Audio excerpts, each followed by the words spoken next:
Hi, guys. Welcome back to the Purposeful Wisdom Podcast. It is yours truly, Dawn Christine. Thank you guys so much for being here. If you haven't already, hit that subscribe button down below. Help me grow this channel. This channel is all about promoting self-care, self-love, all the healing tools. I bring you guys the best of the best on this platform. And without further ado, I can't wait to introduce you guys to Miss Carisa Montooth. Carisa Montooth, MS, is a love coach, certified sixth-generational healer, author, and speaker. Carisa shows single women how to attract and date marriage-minded men without self-sabotage. She helps her clients identify their blind spots in love, heal their subconscious blocks to love, and navigate the dating world with grace and confidence. She's been featured in Yahoo Finance as a top 10 love coach. Carisa holds advanced degrees in psychology and counseling and has written extensively about topics relating to relationships, dating, and love. Welcome, Carisa. Thank you so much for being here. Thank you so much for having me, Dawn. I'm really excited to talk to you today. Oh my gosh. Here's the thing, we all, at the end of the day, beliefs aside, religions aside, politics aside, I mean, we can narrow it down. We don't really want the same things. At the end of the day, we want to be loved, we want to love, we want to heal our past traumas so that we don't make these repetitive patterns and carry these into the next relationship we have. And hopefully that's how we evolve. We grow, we learn, hopefully we learn. If not, we repeat it until we learn. Right. So I love to start out with your why. First and foremost, what made you and why did you become a certified love coach? Well, I come from a long legacy of healers. So I'm a sixth generation healer. And so in my family, the idea that we could heal things in our energy and it would change the circumstances in our lives, that was not a new thing, for us. And I just feel really fortunate that I come from that kind of a legacy of like very spiritually awake women. So for me, though, being like a teenager, I was like, well, this is kind of weird. What my family does is kind of weird. So I was thinking, well, let me still help. I want to help people, but I wanted to do it in a way I felt kind of pressure to do it in a way that seemed more legit, like in the eyes of, the larger society, right? So I got my psychology degree and then I got my counseling degree and I started to teach in community colleges. And I was teaching a course that was just about one of my passions was personality psychology. So I was teaching about how your values as a person line up with what career that you choose and how to do that for a fulfilling life. But I would have these students who were coming up to me afterwards, after class, women were coming up to me and saying, I think that I'm this personality type that you described, and I think that my partner is this other personality type that you described. And I'm wondering how we can talk about like having a better relationship, or if it's committing to each other and not like just like becoming exclusive and those kinds of things, or like, do you think that we're going to make it, questions like that. Right. And I realized I could help these women a lot, but not in that particular setting. Right. I was like, there's things that I know that we need to do, because the questions I was being asked, when you're being asked a question, that question's actually about more than what they're saying. Oh yeah, the question it's isn't like deep-rooted. Our personality types align. The question is like, is marriage even right for me? Is partnership right for me? Am I too broken from what's happened in my past for someone to choose me? Or questions like that, Right. So it's like, I realized I could really help those women a lot, but not in that college setting. So I started to, I was continuing to work as a counselor, but then on the side of that, I was thinking about, okay, how can I actually go deeper with these women in terms of healing the energetics behind some of these things, right?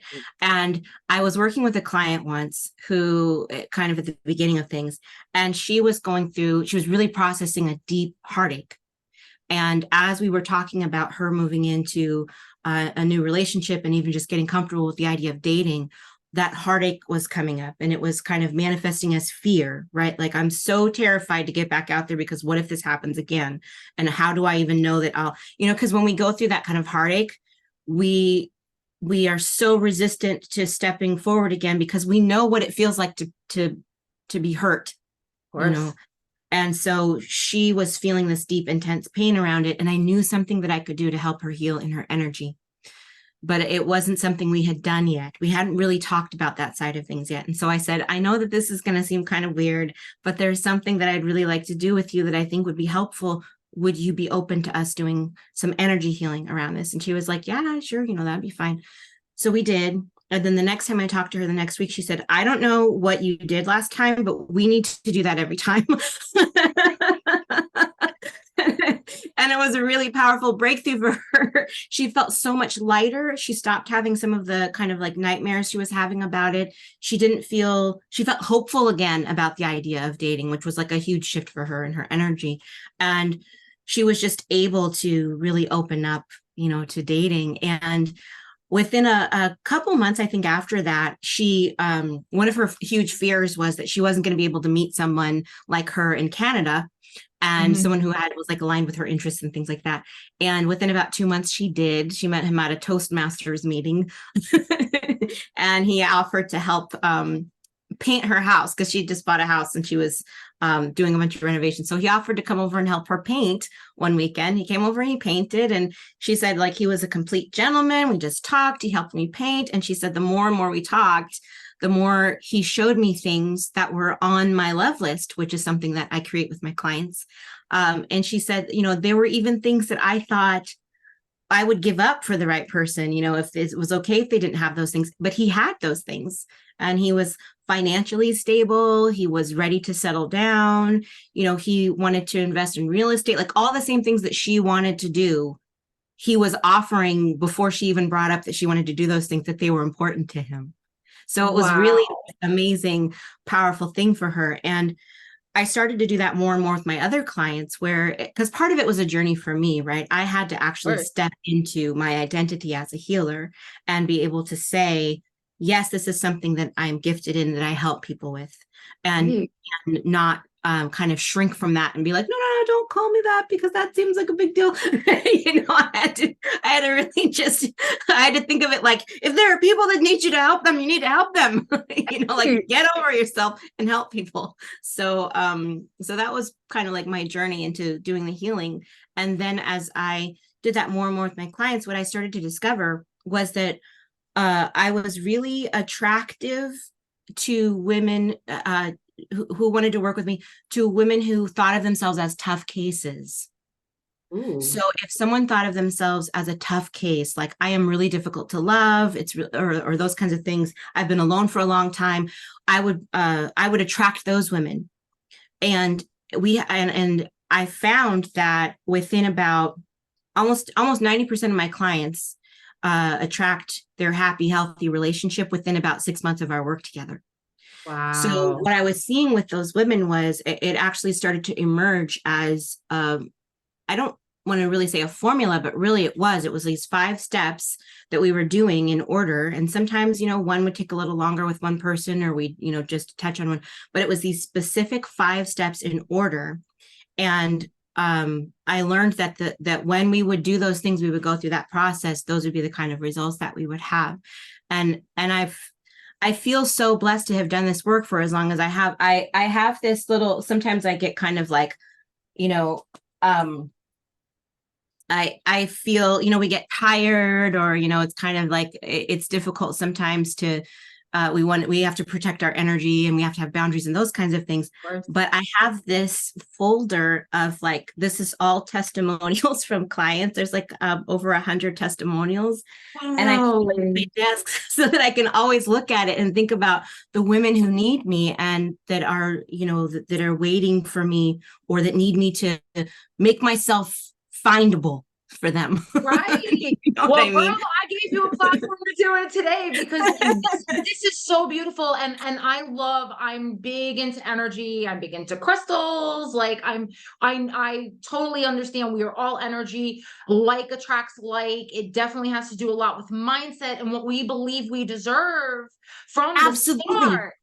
And that's so great that you're a mindset coach, because that you totally perfectly understand how important that is. I never used to. And that's the thing. I never used to, because, I was one of those women that used to believe I didn't deserve. And Why am I finding emotionally unavailable men and what all these other things? Like, why am I attracted? But I had to look within what I used to believe about myself, and like attracts like. And once I learned to literally douche out my old mindset, my old way of thinking, and I trained my brain subconsciously. I'm big into affirmations. I'm big into, Oh yeah. like, they started to become my new belief system. And that was the foundation for how I think moving forward in my life, of the things I do deserve, the things, that I feel about myself now. So I think that's such a big root part, because at one point in our life, we all feel broken. We all feel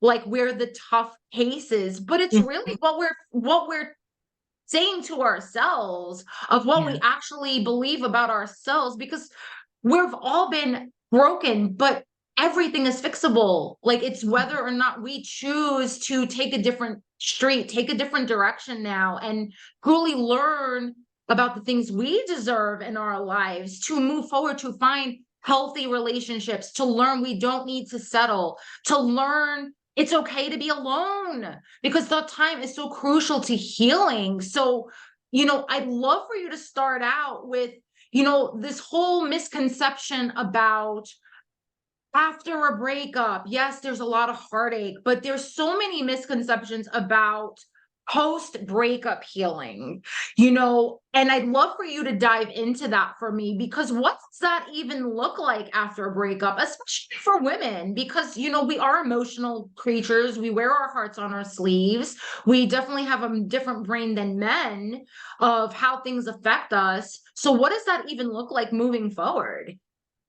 Well, I think that I'm so glad that you asked that, because that's such an important thing to talk about. And I think that we have kind of mixed messages in society, because we are different. Like, physiologically, we're sort of wired different. Men and women are wired different, just in terms of like, even in terms of sex, right? So when we have sex and we have an orgasm, women release this flood of oxytocin, which is a bonding hormone, right? Right. And that makes us think of it like, we develop this intense empathy. So we're Right. like, you and me against the world. It's like, that's how we start Right. to think about it. Whereas men release this huge flood of dopamine, which is like, that was awesome. Right. Which are completely different kinds of mindsets, or different places to come from. So a lot of times we'll have a situation like that, and we are thinking that um, we're thinking that we've been taken advantage of, or we're thinking something like that, and we're taking that forward with us. And really, it's being out of sync in terms of when physical intimacy is a good thing to bring into the relationship. So a lot of times women will feel after a breakup, or something like that, or even like, I've dated this guy once or twice, we had sex, and now I realize it was maybe kind of early, and so now that's this whole other thing that she's carrying going into the breakup, and moving on from that. But three of the things that I see really often in terms of healing specifically from a breakup are healing the wounds. There are 5 breakup wounds that I see over and over again. Healing the limiting beliefs that come out. So before, when you were talking about beliefs about ourselves, we have limiting beliefs about ourselves, but we also have limiting beliefs about what's possible for us in the world, or limiting beliefs about what men are like, limiting beliefs about those kinds of things. And then the third thing that I see is we actually can develop an energetic cord that's attaching us to another person, so that even beyond the breakup, if we try to date, we feel like we're being unfaithful. We feel like we're still connected to this other person. And we feel like all of the sort of negativity between us and that person is just kind of continuing to go back and forth on a deep subconscious level through this energetic structure, because we're feeling like we can't really feel peaceful about them. We can't really move forward without cutting this cord and releasing them in this way. So those are 3 big things I see in energy, are these wounds, which are always shame, anger, confusion, grief, and fear. Yes. They manifest in different ways.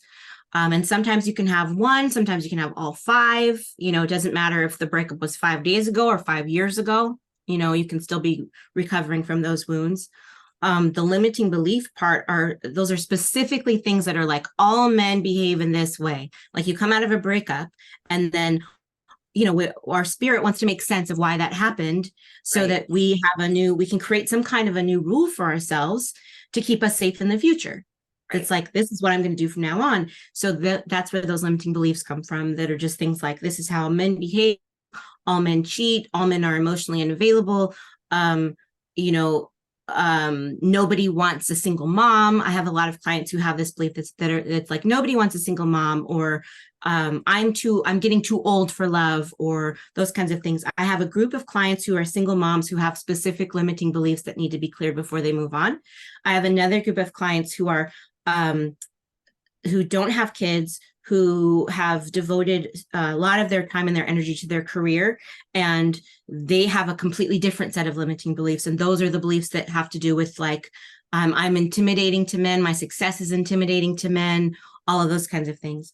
And really it's, these are specific limiting beliefs from the things that they have been through and lived through, that now make them think that this is the way that the world is. So it's the wounds, it's the limiting beliefs, and then it's the energetic cords. And those are the things I dive really deeply into with my clients, because that's the foundation. So when we do our work together, it's always about, let's heal these things first, because otherwise it's like trying to drive with your parking brake on. It's like you just can't really get started, or you don't get any traction, and it's just like, it feels really hard, Right. But yeah, after a breakup, those are the specific things that I do. I created a program for my clients that's an audio healing program called the Overnight Heartache Cure, because a lot of times we have so much resistance to changing those. As a mindset coach, Oh yeah. we have so much resistance, right, to changing those beliefs, because we believe that that's true. We're not thinking, I'm seeing these circumstances because I believe that that's real. We're thinking, I believe it's real because I'm seeing the circumstances. Right. So Right. we don't really own our power in terms of how much our beliefs are actually creating the situation and becoming, and then what we're seeing is actually self-confirming evidence over and over again of our own beliefs, but we don't think of it that way.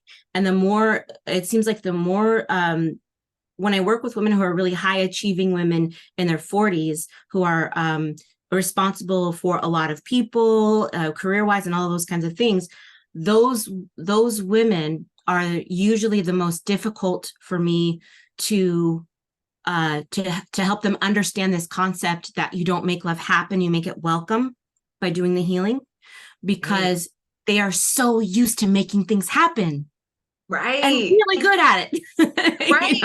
Because it's about power and control. And that's the one thing that they can control. So it makes sense to me, like releasing some of that how and just allowing it to be, and allowing for that to come into your life. Of don't figure out how. Like I'm a strong believer that whatever's meant to be in your life will never pass you by. Absolutely. Like no matter what it is. So it's so crazy that you say that, because I found that with my clients too. A lot of the women that I coach too, that are in higher demanding, it's like, well, I don't have time for that. I am in charge of this, and this is what I can control. So I can't control. It's fear. It's fear. Yeah, surrendering is hard. And I try to Yeah. explain it to women in this way, because I'm like, okay, you have a very powerful intellect, but your intellect cannot solve all of your problems. Right. It cannot. And that's a difficult thing, I think, for a lot of us to get, because when we do have a powerful intellect, we are used to using our intellect to figure out, we're used to looking at that thing from every angle, especially as women, we're very resourceful. We make things happen, we find a way when there's no way. We adapt to situations that seem impossible. We take care of ourselves and everybody else, who's depending on us. And so we're really used to thinking like, okay, I just need to figure this out. Right. Like we think, okay, let me sit down with no distractions. I can figure this out. And sometimes it's not about figuring it out. It's about healing. And that makes a shift in our energy, because energy doesn't lie, And Absolutely. when we get it on the same page and everything's in alignment, you can surrender, when things from the past are healed, and we have clarity about what we want, and we're taking care of ourselves, it's more that it's inevitable that this love is coming into our lives than that I have to try to make things happen. It's that's not even the way that, you know, I have clients who are very comfortable being online. So I have ways that I help them, like a program to help them with their profile creation and to kind of teach them how to date in ways that draw the right kind of attention to them and dissuade, you know, jerks, you know. Ghosters is like, it's like, yeah, like I've heard of ghosting. I'm like, that doesn't sound too, yeah, no. Yeah, ghosting is for people who shouldn't be dating anybody anywhere. Because if you can't have a conversation with somebody where you're like, you know what, I've had a lovely time getting to know you, but I just don't think it's a match, you know, but good luck and take care. If you can't say that to somebody in a situation, you just shouldn't be dating. I mean, come on, like this is grown up stuff, you know? Really? No, you're so right. And you know what? One of the things that I found too is, and this is putting myself, like using my own experience, a lot of, because of society, a lot of women are put into boxes. Like you're so right. Because I'm a newly divorced single mom, I can't have love, because they look at the children and how dare they as baggage. Like I hate that word. It like literally it like stings. It's deep. Yeah. I'm like, no, these are my children. Like, no, you don't get to call them baggage. They're part of me. Like, They're so part of me. it's like an exception. Another thing that I found is that women need to understand as well is that the person coming into your life is for you. You're not trying to find a baby daddy. They already have a father, right? Respectively, like for let's look at like surface value. There is a father that helped create these children, right? You're not looking for a baby daddy. You're looking for someone to complement your life, not complete you. Because if you're looking for someone to complete you, then you need to work on you. Right. And I was one of those women for many years thinking a man's going to complete me. And no, like they're supposed to complement you. They're supposed to help you grow and evolve. And you're supposed to help them grow and evolve. And then there's also this statistic of, well, I'm in a powerful position. I'm a CEO of my company. I'm in charge of all these people. I don't have time for love. And what I've often found is it's all about balance. Because at the end of the day, as a woman, especially that we're multitaskers, it's in our nature, you can have it all. You can have it all. So what does that even look for someone? Because there's this limiting belief of, I have to sacrifice one for the other. And I don't truly feel that. I truly feel that as women, we can multitask and have it all. And it does come down to balance. So what are your thoughts about that? Well, I think that you can have it all, but not necessarily all at the same time. And I think that that's what we mean when we're talking about balance, because it's exactly that idea of what we're making a priority at which time, you know, like I know that for me, you know, there were times when my company grew more after my daughter didn't need me as much, you know, as she was starting to get older. And then when she was younger, it was much harder because even if I felt much more guilty about any time that I spent away from her working on anything, even if I knew I was building something that was going to be good for our family, you know, in the future. So yeah, there is kind of always that balance. And I think the thing that we leave out really often in that balance is ourselves, you know, is taking care of ourselves and understanding, even just when we get in tune with what we want and why we want it, you know, and one of the questions that I always ask women when I'm talking to them on a video chat for the first time is, you know, what would be that relationship that you want? What would it do for you to have that? Right. You know, and why would that be amazing for you? You know, because it really gets us thinking about, like you said, you want that person to be really compatible with you. You want the two of you to be a good team, to balance each other. And it's not a thing of completing anyone, just like you said, it's a thing of even within that relationship, a thing of balance, right? It's like, you're really good at this, I'm really good at this, and this is, you know, how we're going to do that. My partner is so I'm so grateful that he's so strong in certain areas where I am just not. It's like he is so, you would think that because I'm a love coach and a healer that I'm a super like optimistic person, and he is very optimistic. Like I just not compared to him, I am not. Like I am compared to him, I'm just like an emotional roller coaster. He is just like so calm and positive all of the time, and just so much like of a forward thinker, and so much just like it's going to be, everything is going to be fine. And you know how sometimes someone will if you're a particularly sensitive person, when someone's comforting you, you can tell if they're just kind of BSing you and you don't feel comforted. Right. He always finds real things that he can talk about. He's like, this happened and that was good, and this happened and that's good, and this, and I'm like, by the end of it, like 5 minutes into it, I'm like, oh my gosh, he's right. You know. And Absolutely. so to have someone like that who, you know, who does balance you in that way is a really important thing, and a really beautiful, crucial kind of a thing, I think, in life, because partner choice is something that impacts every other area of our lives. It impacts our health, it impacts our money, it impacts our relationships with everyone else that we care about. It impacts, you know, how we show up in the world and use our gifts. You know, it impacts so many things. So yeah, having that person who compliments you is an amazing thing.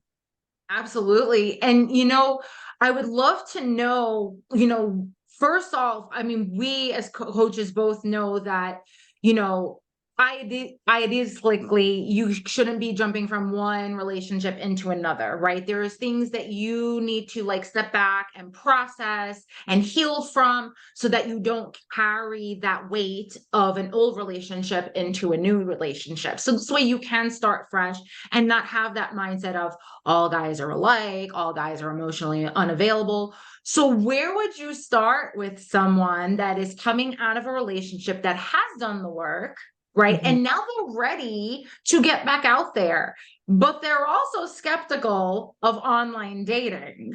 How would you, because this is a huge topic, and I have so many clients that will even ask me. And again, I go with the mindset option of like, yeah, you deserve to find love. I'm not a love coach. So where would you even guide someone like this that are like, yeah, I'm ready to get back out there. But you know what? I just feel weird like going online and being like, here I am. This is me. This is my picture. I'm like for sale, like, because a lot of my people will always tell me, like, I feel like I'm selling myself. Like, this is weird. It feels like that's why they call it a meat market, right? Because that's how it feels. Because it's like, how could you have true connection? Yes, I know, like visibly you have to be attracted to someone visibly. Obviously, you're going to look at this person hopefully for the rest of your life or for a very long time. So there has to be some physical attraction, but you can't just look at something and automatically be like, oh, this is everything. How do you even navigate the waters of online dating, or even if it's right for you? That is such a great question, because that comes up a lot too. And I'm going to say 2 things about this. So the first thing is, if you don't want to go online to date, don't. Because people have been meeting and falling in love and getting married since way before dating apps ever existed. And you are not missing out on anything. So if you don't feel like going online, don't, because you're going to bring that cringy, I hate being here energy with you. And you're going to attract experiences that make you hate being there and feel cringy. So just don't do it. The other part of that, though, is that the women that I work with generally meet their person in one of 3 ways, and it has nothing to do with being online. So it will either be somebody, once you've done your healing part of everything and your energies, right? It'll either be somebody from your past who shows up in a new way. So this is like somebody who you maybe knew in high school, you didn't know that they had a crush on you, then maybe you reconnect, and now, you know, or this could be like, our kids were friends in school, but we were both married then, and now we're both single, and we reconnected and we went out for coffee and there was a spark, and things kind of go from there, right? So it's like someone from your past, they show up in a new way in your life now, and there's a spark. You know, that's one way. The second way is someone who's in your life right now that you're not used to thinking that way, when you've healed a lot of stuff, now all of a sudden you can see them. It's like they just literally, you can see them against the background of life, where before they used to kind of blend in. So I had a client once who, there was a man she worked with every single day. She was a nurse, and he worked at the hospital that she was a nurse at. And he was always asking her out, and she was never taking him seriously. She's like, she didn't even bring him up when we would talk about her love life, because she just didn't think of him that way at all. He was a little bit younger than her. And so she just never even thought of him as in a romantic way ever. And then as soon as she healed some things that were going on with her, it was like, boom, all of a sudden, she could hear him and listen to him and let him take her out. And, it was, and then they got into a relationship. And then the third way is that it's someone who, like, you have someone in common right now. You and your person have someone in common right now, and you just don't know. So another one of my clients had, and this happens over and over, like I've had hundreds of clients, and I've looked and gone, oh, this is interesting that so many of them fall into these three categories. But it's like the universe leaves clues, right? Oh, okay. This is interesting. So with the third one, the third way rather, I had a client who, her aunt was at the dry cleaners picking up her clothes, and there was a man in front of her, younger man in front of her in line, who stepped aside and let her, go in front of him. And he was like, oh, no, you go first. And then they just kind of started chatting, and she was like, I like him. He's a handsome man. He's well put together. He seems like he has a good job. It's like she got from the conversation, respectful. She was like, this is my niece's phone number. I want you to give her a call. And he was like, oh, okay. Thank you. That is her no wedding. She was like, no wedding ring. Like, she was like, okay. She assessed the situation, right? And she was like, let's make that connection, right? He called her niece, my client, and they got married. Wow. They ended up getting married. So it was like, there are those, if you don't want to go online, you don't have to go online. And if you don't want to go online, please don't go online. Because what will happen is you will have experiences that amplify that fear and seem to confirm that fear. And then there will be, if you come to work with me after that, we're going to have a lot more things we have to heal to make you feel like hopeful about love again. So just don't go online if you don't want to do that. Right. And if you are excited about going online, the thing is, like, we always want to look at what our intuition is telling us. And it's difficult sometimes to tell the difference between, like, okay, if I'm feeling like I'm not going to do this, is that a real fear, or is that just resistance I have to overcome? Right. Sort of balancing question. And the way that I like to think of it is, like, if you think of online dating and you're like a little bit excited about it, then give it a try. If there's part of you that's a little bit excited about it, give it a try. And you can go to, I have a master class for this that'll walk you through creating a really attractive profile and all that stuff. And it's at datingdoesn'thavetosuck.com.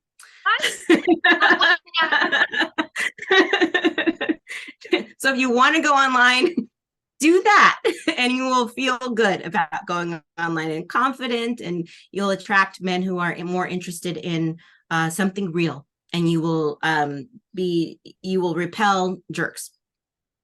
And if you don't want to go online, then don't. Focus on your healing, and you will clear out the obstacles to being naturally magnetic to love. And really, you want to do that no matter what, because online dating isn't dating. It's just meeting. It's meeting. You're not dating anybody on, screens.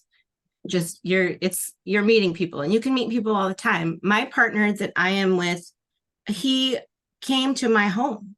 I didn't have to go anywhere for him. Like, he literally showed up in my living room. So it's not impossible, but that's also one of the things that we need to heal, is the idea that, like, it's extra hard for me. I have to put myself out there more. Probably because I'm sort of a couch potato, I won't meet anybody. Or even going online, as we start to fill out profiles, we start to think things like, I'm trying to describe myself and I'm not that interesting. I'm kind of, I'm kind of a homebody, or I like weird things that nobody else is gonna like, or weird is fun. Embrace that. But people do that. We do that in our profile, where we're just trying to write like, I like TV shows. We're trying to write out our profile, but it's like, there is someone out there who likes the same stuff that you like. There is someone out there who is your same kind of weird, Exactly. and they're we get looking in our for you. heads too much.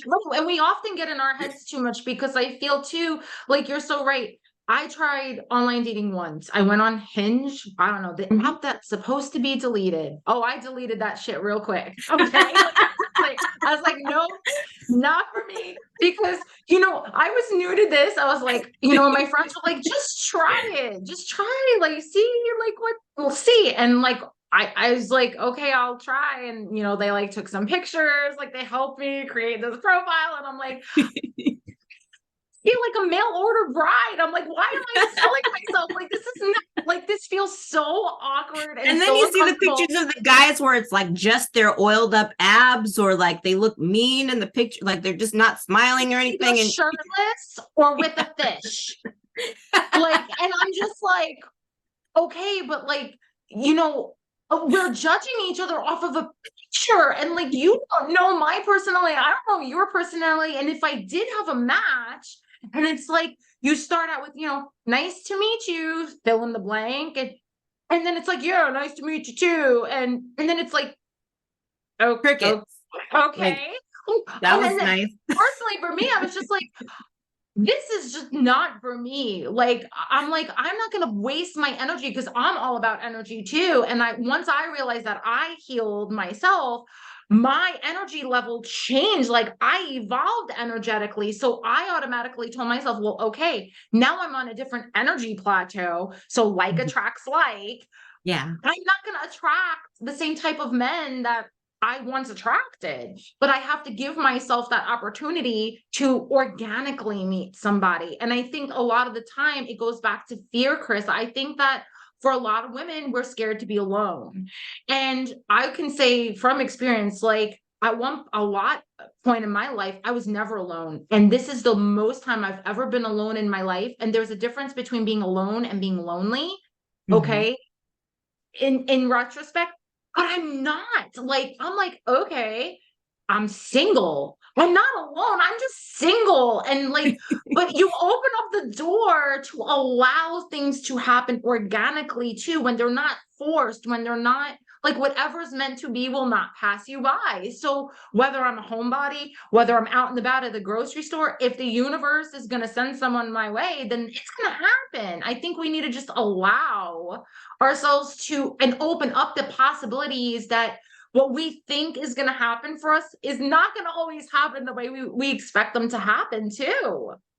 Oh yeah, absolutely. And I think that what you were saying about that sort of that journey of going from never being alone and just kind of always, I was in a marriage for 20 years, married to someone that I had known for almost close to 30 years, and so talk about never being alone, right? And then as we're growing and as we're evolving and as we're shifting and changing, it's like some things you outgrow, some things you're not a match to anymore in energy. And you go through this whole other journey of now you're going into this new life that's about where you're kind of having to get to know yourself over again, because it's like, okay, so who am I now if I'm not part of this? Who am I on my own?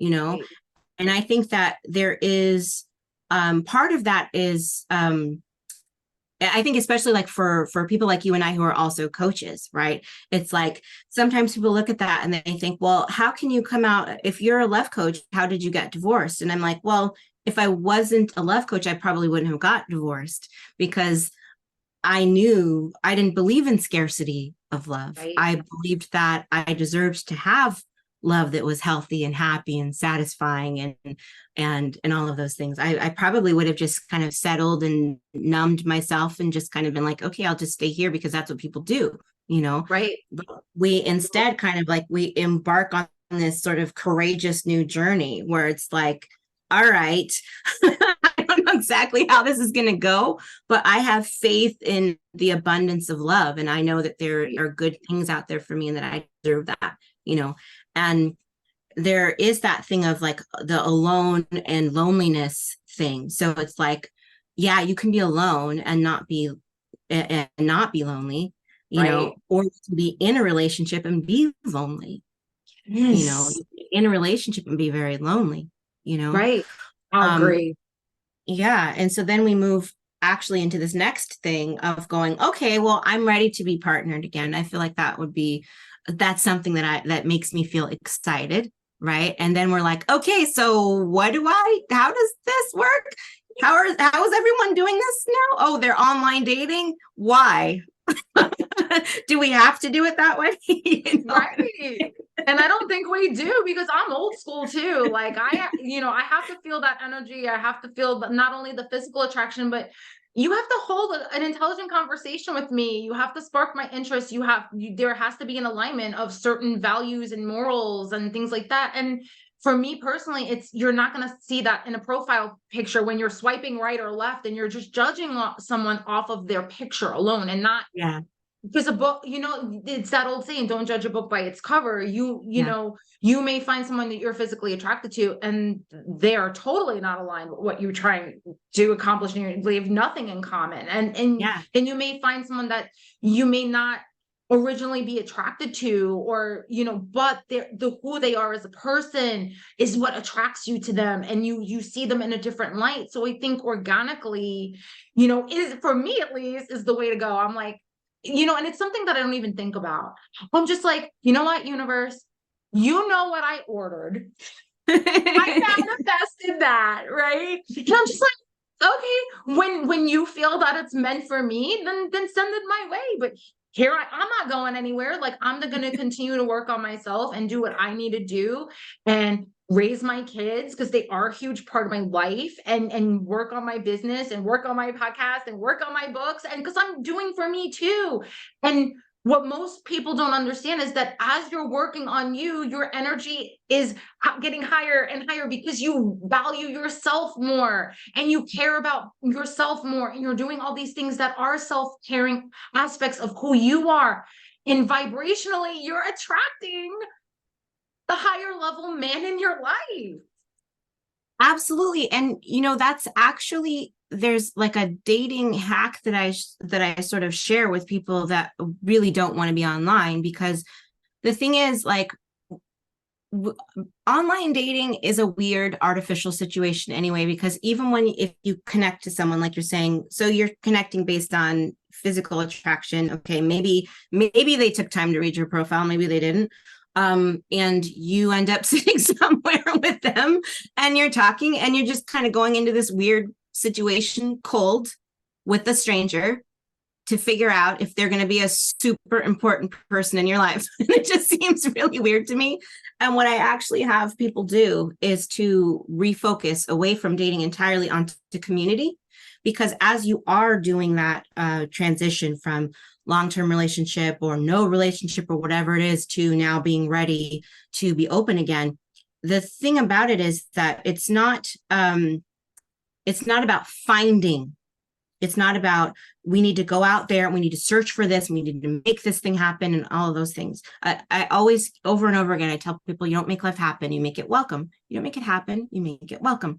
And the thing about instead focusing on community is that, we've got an epidemic of loneliness in our country, and when you're focused on community and you literally just go, what are my favorite hobbies? What's important to me about life? What things am I passionate about? Are there causes that I'm passionate about? Are there things that I just enjoy that I like to do? Let me find a community of people who are doing that same thing and spend time there. And the thing about it is you find that community that matches your interests and your passions. You go every single week so that you become a regular, so that you become known to them and they become known to you, right? Because then people will look out for you, right? And people that are there that are a little bit older than you will kind of adopt you.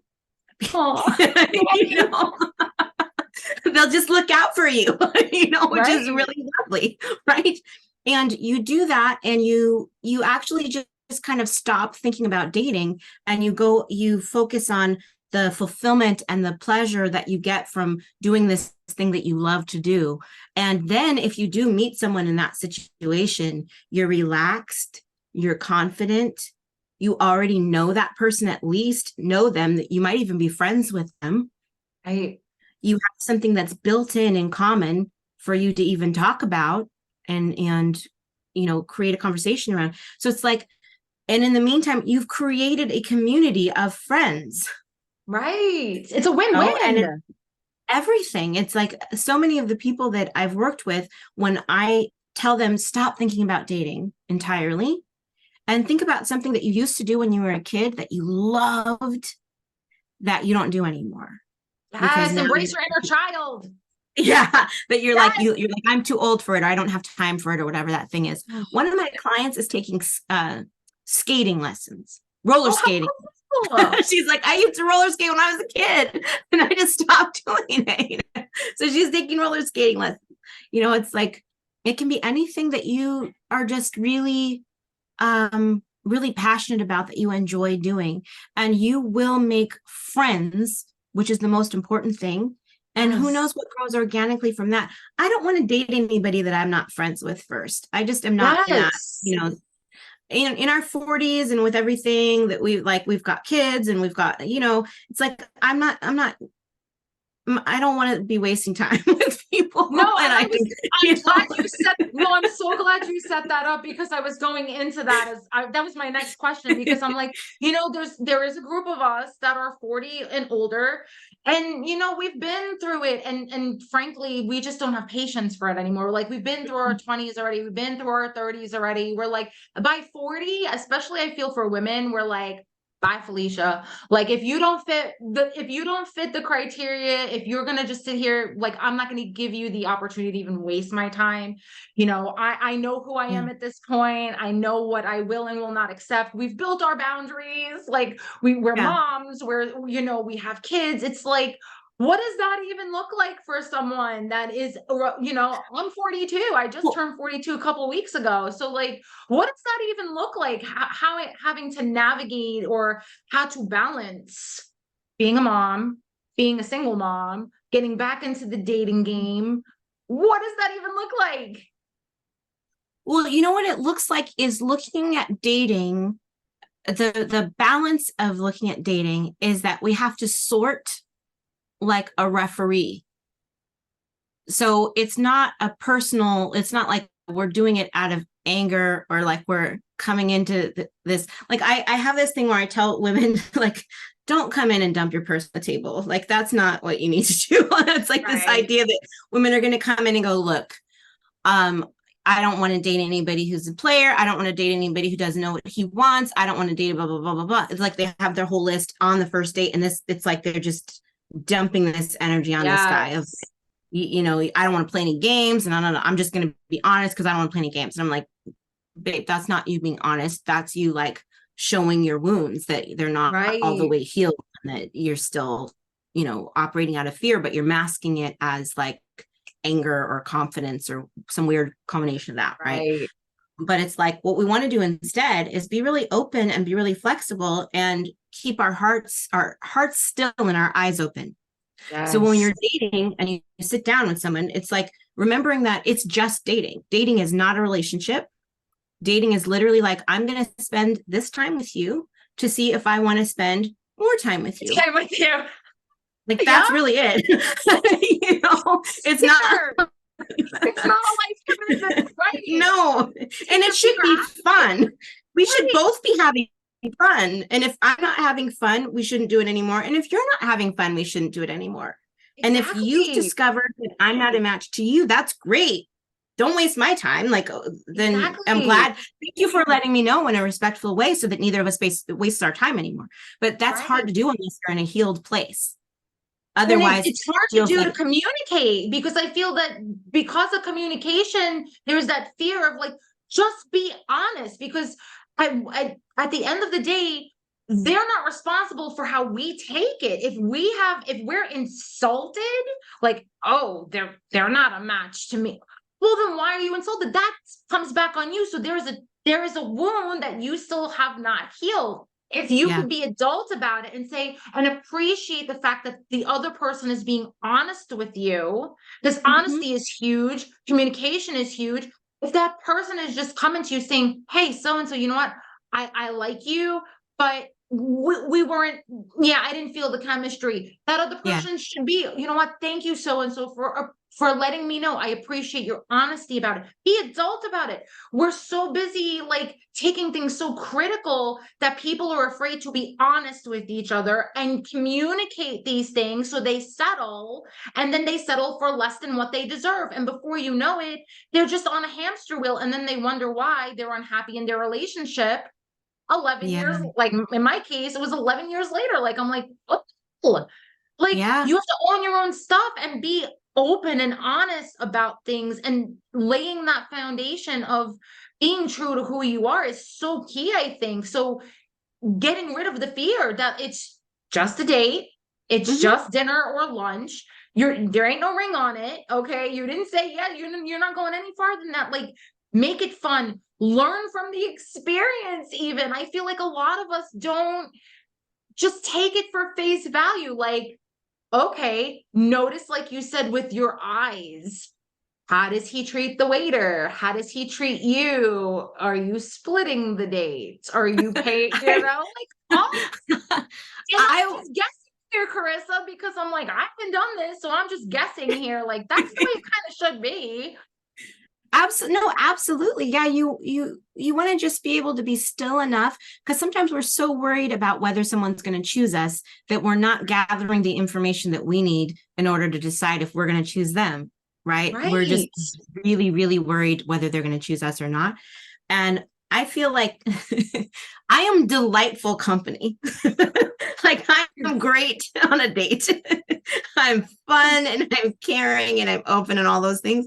And I feel like someone who doesn't respond to that is like, okay, that doesn't change who I am, you know?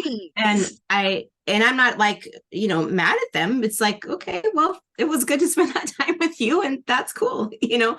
Good Um, luck.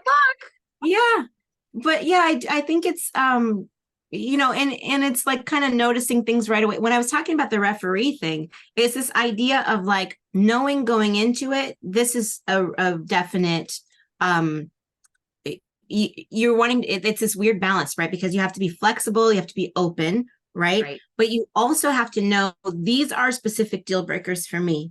So Yes. or warning signs, even like big warning signs. I remember going on a date with someone who kept talking about how much he hated his mother, and he was Ooh, really angry about his mother, and red flag. he was talking about how he had found out in the last couple of years that some of his siblings were his half siblings because his mother had had affairs, and that he was calling her all kinds of horrible names. And I was just like, wow. And he had a child with his ex, and he started to say some of those things about his ex, and I was like, this is someone who has really intense issues with women. This is someone who's Yes. very angry with women. This is someone who should not be dating. This is someone who should actually be healing these things. And I Absolutely. was able to just kind of excuse myself from that situation. It's like, I'm just calling this, right? I'm like, I am dispassionately calling this as a referee. I'm not mad at you. You haven't done anything to me. And I'm not, invested in staying in this relationship or this situation with you, because it's not a relationship. It's Right. literally just like we're dating. Right. I've had situations before with people where I don't know what it is. I think part of it is the healer thing, because people will start to share with me their biggest wounds. And it's like, if we're in a healing situation, that's cool. If we're in a relationship, that's cool. If we're just starting to date, I really don't want to be your healer. Right. You're not the That's not, fixer. I You're mean, not the that's fixer. not, and once we're in a relationship, there's a commitment there where we're doing that for each other, Right. you know? But yeah, I've had situations with men. It seems like where they've said things to me about, they've talked to me about the pain that they're going through from a breakup. And I've had someone start crying in the middle of the date when he was talking to me. And I felt so badly for him. And then I said, oh gosh, I can tell how broken up you are about this still. You know, how long ago was this? Because it seemed so recent. And he was like, it was 10 years ago. And I was like, wow. Yeah. Okay. So I'm going to give you a real big hug. And I think I'm going to go. And I hope that the rest of your night is good. But I think, you know, what I would really recommend is that you work with someone who's going to help you heal some of that pain. And don't worry about dating right now. Just worry about feeling whole again. Right. You know? And I think a lot of it has to do too, you know, looking from what I do is their belief, they're so desperate to feel like they belong. And yet at the same time, they're fearful to go within and work on them, because a lot of people, even though it's a toxic situation, there's a level of comfortableness there. And anything outside that comfort zone is scary because that's unknown. And I say this so many times on my podcast and to my clients, you have to learn to get comfortable being uncomfortable, because that's where growth happens. That's where change happens. And it's not for everyone else. You're changing for you because you feel you deserve to change and better yourself. And then when you start to change, you're going to allow people to come into your life that are healthy for you, because now your mindset's different. The way you show up for yourself is different. You're not giving from an empty cup anymore. Your cup is overflowing because you're giving it to you first. And then it reciprocates to the rest of the people in your life. So there's this fear of change too, that holding on to old wounds is a sense of comfort, because anything outside of that is growth, and that's fear, that's unknown. So I really understand that. Well, yeah, it's like we underestimate how powerful the feeling of familiarity is, right? It's like, Yes. I'm used to being miserable. I can Right. do misery. I know how to navigate that because I've done that for a long time, right? But then stepping outside of that, it does feel almost physically like it feels like you're going to die. You know, it physically does feel like that. And I've confronted those things in my own life. And it's like the relationship you have, the first relationship you have after you've had a really bad relationship with a really bad breakup or whatever, the first healthy relationship you have after that is so difficult, because it's so difficult to trust that it really is a good thing. It's so difficult to like actually let that person take care of you and to not bring your fears that you're going to be hurt again into that. Like I've literally been in conversations with my partner now where he's had to remind me that like, you're safe, it's okay, you know, and we can talk about everything and everything is fine. And has told me, you know, he has seen where things were going in the conversation and been like, hey, you are not hard to love. You are easy to love. Right. You know, because we get into this situation of feeling like we're taking all of these things from the past and bringing them with us into the future, in the present, you know, and that's one of the hardest things that it's so hard, and people understand it. The concept is a simple one to understand and really hard to live out. This idea of like, just be comfortable. It's like people can get it in their minds, but I think that it's a really hard thing to live because it does feel like you're dying. It feels like if I actually let myself go all the way to the bottom of this pain, I don't know if I can come back up to the top. Yeah, you can. Trust me. You can. Yeah, but that's not how it feels when we're down there at the bottom. Oh yeah, it doesn't feel like that. No, and it doesn't. We can, because we're resilient and we will come back up to the top. But it's a hard thing for people to especially if they haven't done that before, you know. It's like, it's hard to go down to the bottom of that hole and know that you can come back up.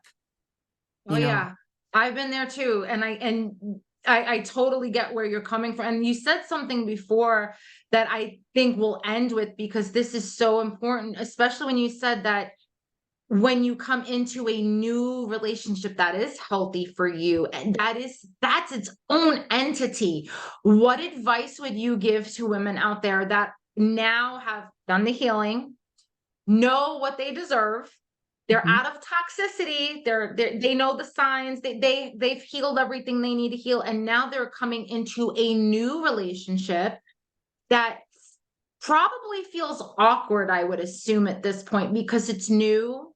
They're Mhm. not used to getting that normalcy, I guess, is the word that comes to mind here. Like, it's not like gaslighting, it's not like all these other things that someone in a toxic relationship would look for.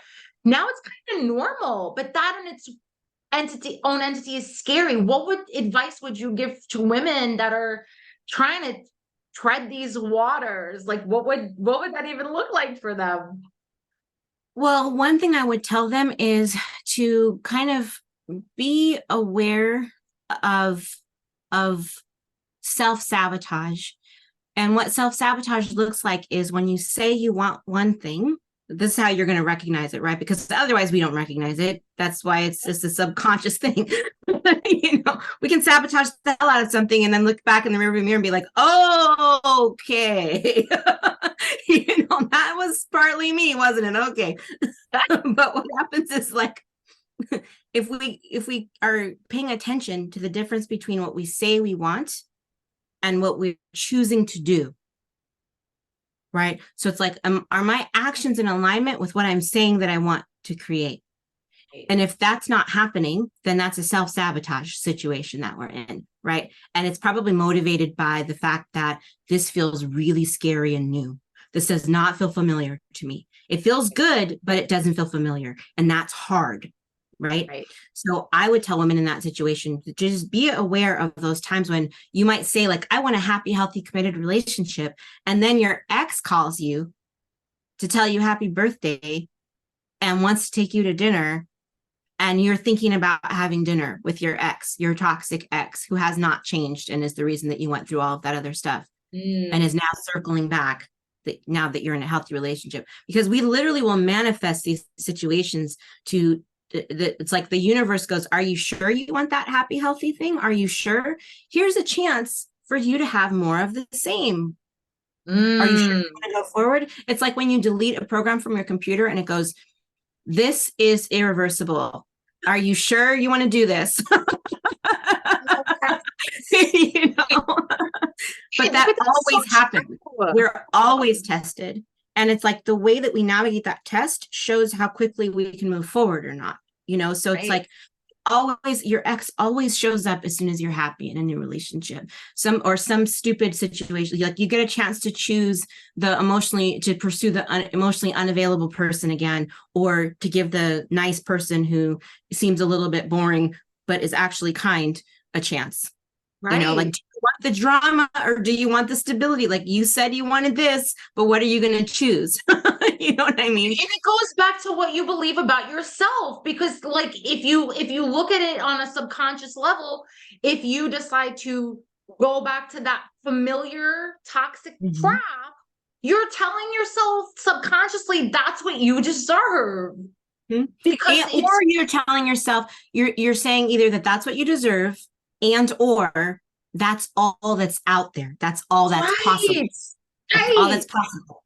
And Oh, we do that no matter where we are. Like, people who are in cities say that cities are a superficial place, and it's cold and uncaring, and there aren't any people here in the city, this big city like New York or LA or whatever, where I can make a deep emotional connection. And then I talk to people who are in really small places that are like, there aren't enough people here for me to make a connection with because there just aren't enough people that live in this place. It's like, whatever we believe, we're bringing those beliefs into the situation with us. But yeah, that's the right. big thing I would tell them is, like, be aware of self-sabotage.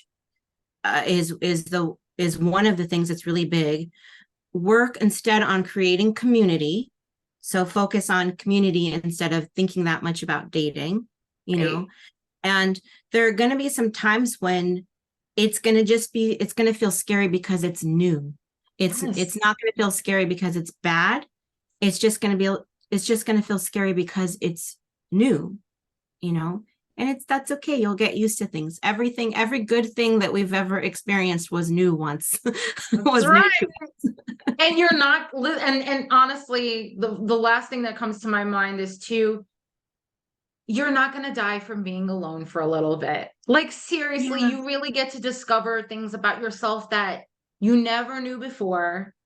Like, especially, and I'm speaking personally, like, I discovered things about myself that I forgot about who I was as a person. You get to rediscover those parts of you. You do get to be super picky in a way and not settle for things that are not what you want. You get to try new things for yourself and Yeah. really take care of yourself for once too. So it's like, I tell women all the time, you're not going to die from being single. Like, you're not. Like, put that energy into yourself and But work on also, you. when you're in that new relationship, continue to do those things for yourself. Yes. Continue to take care of yourself. Continue to give yourself to put time into doing the things that bring you joy and taking care of your mind and your body and your spirit. Like, continue to do those things. Don't stop doing those things just because you're in a new relationship now, because the message that you give out to the universe is like, I was just loving myself until someone better came along for me to love.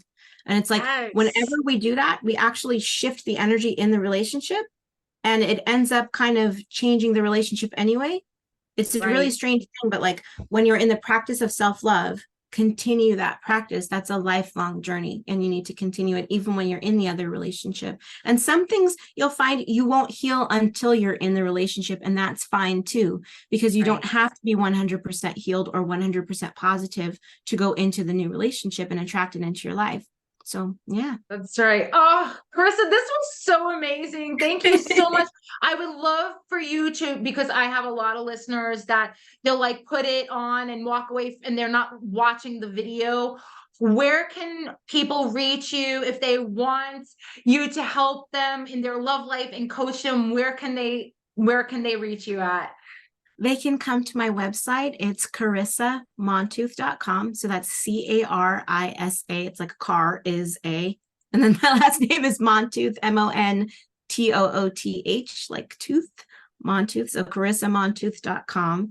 And the other thing is, if they want to schedule time to just talk with me, they can go to soullovesession.com. So soul, SOUL, love session, SESSION.com, and they'll be able to schedule time to chat about working together. Awesome. And I always put all of your contact info so you guys know.